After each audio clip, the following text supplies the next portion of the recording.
మీరు మారరా, మీరు మారరు అని చెప్పాలి, అంతే. అది చిన్న విషయం కాదండి.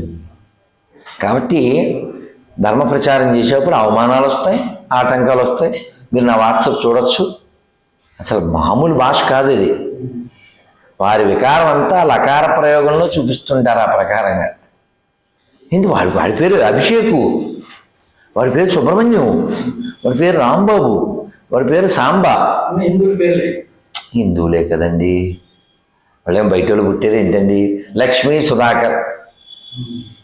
అతను లోపల విషం ఎక్కి విషయం పోయి అతను పుస్తకం మస్తకంలోకి ఎక్కడం వలన దాన్ని వ్యతిరేకించేందుకు రాధా మనోహర్నైనా ఇంకొకరినైనా సరే మనసు లేకుండా రే నువ్వు నరకానికి వెళ్ళిపోతావురా అంటుంటాడు.